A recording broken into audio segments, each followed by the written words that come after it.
Last few years because it focuses more on when you eat rather than what you eat. But preliminary research from the American Heart Association is raising some serious concerns about the diet. Results showed people who eat only during 8-hour periods of the day, which is what intermittent fasting is, say noon to 8 p.m., have a 91% higher chance of dying from heart disease. But while this number seems unnerving, health experts say we shouldn't sound the alarm just yet. So here with some answers for us is dietitian and trainer Jenna Braddock. Hey, Jenna, good morning, and thank you for coming on the show today.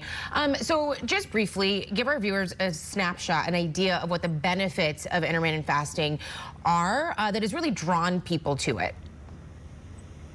Well, one of the big pulls to intermittent fasting is it gives a simple system for reducing calorie intake or restricting them. So we do see a trend to promoting weight loss, at least in the short term, with just this really easy rule to eat within a certain time frame.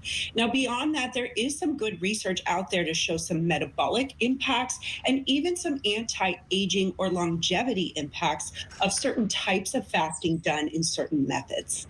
Got it. So like most diets, intermittent fasting has its benefits, of course, you just listed, but it's really not a one-size-fits-all. When it comes to these types of diet, that's just not the case. What factors should people really think about before starting this diet, including some of the drawbacks and setbacks that there may be? Right. Well, to your point, intermittent fasting is not a one-size-fits-all situation. And this study that they're alluding to, while it has some limitations, I do think it brings to light that it's not appropriate for everyone and that people should really consider their entire health profile. I personally see intermittent fasting as medical nutrition therapy that should only be prescribed on a case-by-case basis by a nutrition expert like a registered dietitian after a thorough health assessment. You need to look at all of those factors. The other thing that I've seen in my practice is that people will say, oh, well, if 8 hours of eating promotes these benefits, well, what if I just shrink it to 4? That must be better. And that's definitely not the case for most people. Fasting is a stressful experience on the body. And if you layer that on top of life stress, chronic stress, metabolic stress, something going on the inside, you might be actually creating a perfect storm for the body to be in not a healthy state. So there's a lot to consider here. It's not just oh, let me try that and give it a go. Or another thing I often hear is, well, I already kind of intermittent fast. I don't eat that much, so I must be good. It really should be done with purpose and with prescription.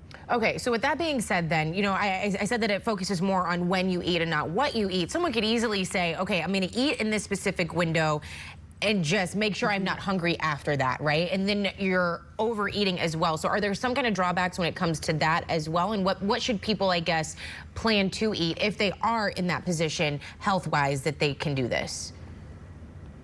Right. So this is actually what I think the research does tell us for people that intermittent fast, or the studies that they've done it actually does matter what you eat. When you remove the type of way that someone's eating and simply just restrict calories, while you may see the benefit to your waistline, you may not see some of these other benefits occur. So I think this research actually is very clear that it does matter what you eat, even within a time-restricted eating window. So you should shoot for a balanced diet that has lean proteins and fiber and fruits and vegetables and healthy fats within there. So I really do think that's a message that's missed by typical intermittent fasting. All right, trainer, dietitian Jenna Braddock, as always, thank you so much for your expertise. We appreciate it. Thank you. All right, coming up after the break.